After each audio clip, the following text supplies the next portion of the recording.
আমাদের আগামীকাল 28 তারিখ আমাদের যারা জেলবন্দি ভাইয়েরা আছে তারা যাতে আগামীকাল আমাদের জেলবন্দি ভাইদের যাতে মুক্তির আবেদন হয়। আর আমরা যারা ক্ষতিগ্রস্ত বিডিআর আছি তাদের পরিবার অনেক আমরা সরকারের সমাজের সাথে পরিবেশের সাথে মিলেমিশে চলতে পারতাছি না। সরকারের প্রত্যেকটা জায়গাতে আমরা অবহেলিত। আমাদের ছেলে সন্তানরা চাকরি পাচ্ছে না, কোনো কিছু পাচ্ছে না, কোনো কিছু আবেদন করতে পারছে না সরকারি। আমাদের ছেলে সন্তানরা আমরা সমাজের কাছ থেকে অনেক কিছুতে বঞ্চিত। আজকের এই মানববন্ধনের উদ্দেশ্য আগামীকাল আমাদের জেলবন্দি যারা বিডিআর সদস্য আছে তাদের যাতে মুক্তি হয় এটি আমাদের দাবি। এবং এই বিডিআর হত্যাকাণ্ডের বিরুদ্ধে যে অপূর্ণাঙ্গ তদন্ত হয়েছে যে সুষ্ঠু তদন্তের মাধ্যমে যাতে যারা আমরা চাকরিচ্যুত আছি তাদের যেন আমরা চাকরিতে পূর্ণবহাল যাতে করে আমরা সরকারের কাছে উদাত্ত আহ্বান জানাচ্ছি। এবং আমরা যারা দোষী এই বিডিআর হত্যাকাণ্ডের সাথে যারা জড়িত আছে তাদেরকে বিচারের আওতায় এনে তাদেরকে শাস্তির দাবি জানাচ্ছি।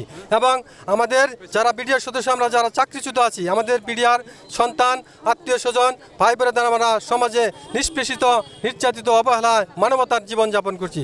আমাদেরকে এই মানবতার জীবনযাপন থেকে পরিত্রাণ দিয়ে আমাদের চাকরিতে পূর্ণ বহালের মাধ্যমে যাতে আমরা দেশের কল্যাণমূলক কাজ এবং আমাদের দায়িত্ব পূর্ণাঙ্গভাবে দায়িত্ব পালন করতে পারি সেই উদ্যত্ত আমরা বর্তমান সরকারের প্রতি আহ্বান জানাচ্ছি।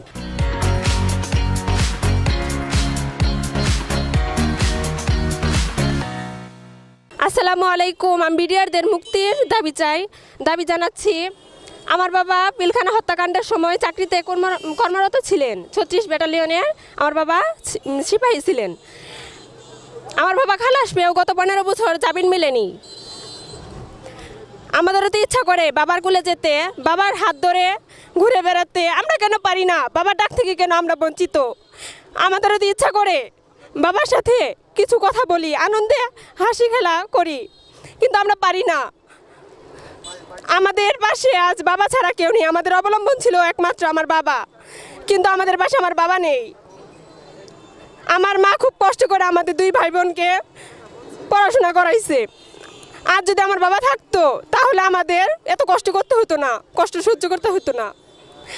28 তারিখে বিডিআরদের একটা জামিন শুনে নিয়ে আসে। আশা করি সবাই জামিনে মুক্তি পাবে এবং চাকরিতে পুনর্বহাল করবে। আমার দাবি আমার বাবাকে জেল থেকে মুক্তি দেওয়া হোক আর চাকরিতে পুনর্বহাল করা হোক।